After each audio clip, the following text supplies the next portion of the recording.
कहता है मेरे भाइयों, जब तुम नाना प्रकार की परीक्षा में पढ़ो तो इसको पूरे आनंद की बात समझो। क्या करो? जब तुम पे परीक्षा आए, टेंशन आए, दुख आए, तो क्या करना? आनंद की बात समझना, यह जानकर कि तुम्हारा विश्वास के परखे जाने से धीरज उत्पन्न हो, पर धीरज को अपना पूरा काम करने दो कि तुम सिद्ध हो जाओ और तुम में किसी बात की घटी। आमीन, हालेलुया।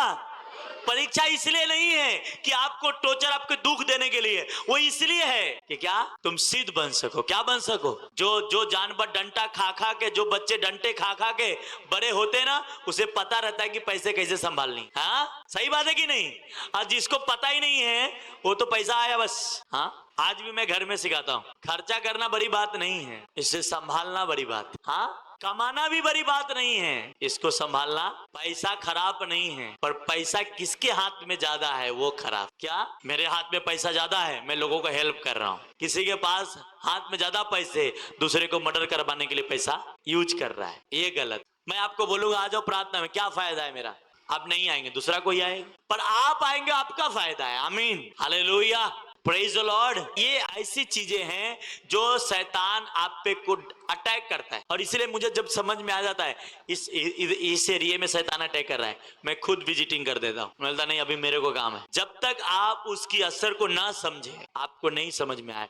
गाड़ी चलाने वाले को जब गाड़ी में कुछ प्रॉब्लम होता है, उसे पता चल जाता है क्या मेरा इंजन कुछ गड़बड़ चल रहा है। हाँ, उसे पता चल जाता है ना। उसी प्रकार आपके लाइफ में जो कुछ हो रहा है, परमेश्वर के वचन पढ़ते हैं और इसे पढ़ते समझते हैं तो आपको पता चल जाएगा क्या होने वाला है। आमीन, हालेलुया, प्रेज द लॉर्ड।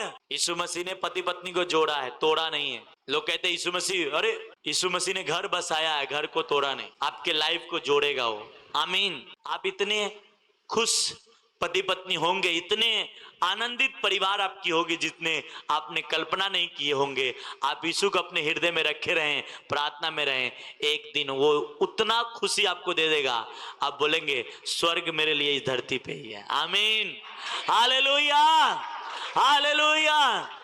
उसने कहा स्वर्ग ऊपर है, पर अगर तू मेरे वचनों को फॉलो करे और मुझे फॉलो करे, तेरे लिए मैं स्वर्ग इस धरती पे बना दूंगा। आमीन, हालेलुया। इस धरती पे ऐसे खूबसूरत खूबसूरत जगह है जो आप जाएंगे देख के खुश हो जाते हैं आदमी, पर परमेश्वर से दूर रहेंगे नहीं होने वाला। नहीं, अरे प्रार्थना करने से मुसीबत बढ़ रहा है, आप ये सोच रहे हैं, नहीं, गलत है। डॉक्टर कुछ ऑपरेशन करता तो क्या अपने आप ऑपरेशन हो जाता है कि चिरना नहीं पड़ता? हाँ, तो दर्द तो होती है, तो डॉक्टर के पास तो इंजेक्शन है उसको सुन करने के लिए। हाँ, पर जब आपको दिखता है तो आपको तकलीफ होता है ना, अरे यार। हाँ, उसी प्रकार जो सालों से जो चीजें बैठी हुई है उसे निकालना है तो परमेश्वर को ऑपरेशन।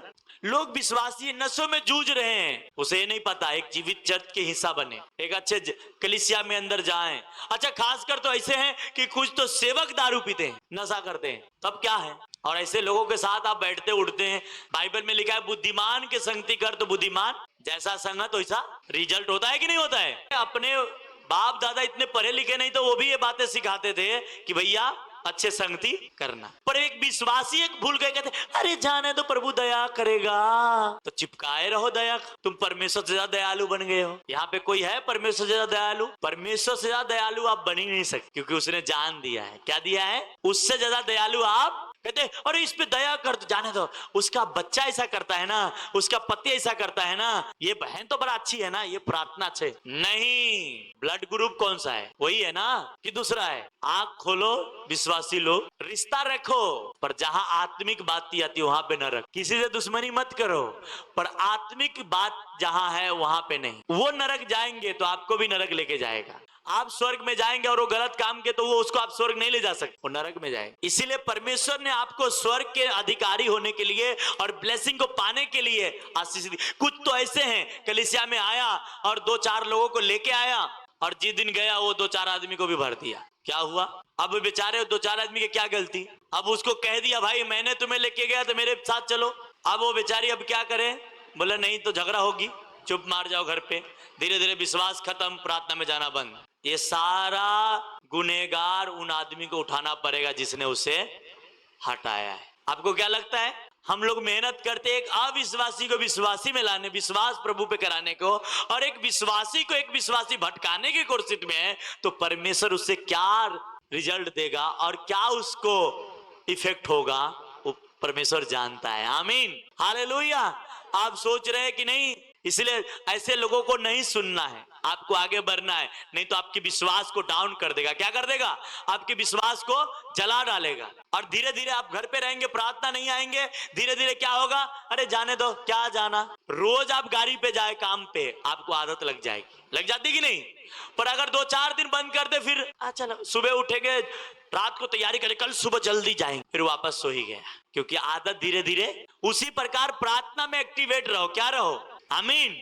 उसी प्रकार इजरायली लोग क्या कर रहे थे, जब छूटने के टाइम आए तो उनको नुकसान कराने के लिए, उनको बहकाने के लिए उन्हीं के बीच में बोलते, ए मूसा तुम चुप रह, तुम आया तब से मेरा मुसीबत बढ़ गया है, तू जा इधर से फटाफट। कुछ कह रहा है, नहीं नहीं मूसा जो कह रहा है सही कह रहा है, हमको परमेश्वर छुड़ाने के लिए मूसा को भेजा है। कुछ कह रहा है, अरे बाबा चुप रह, मुसीबत बढ़ गई है, मूसा छुड़ाएगा?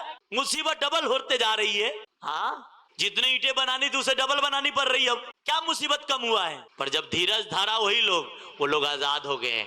आप भी आजाद होंगे। आमीन, हालेलुया, हालेलुया।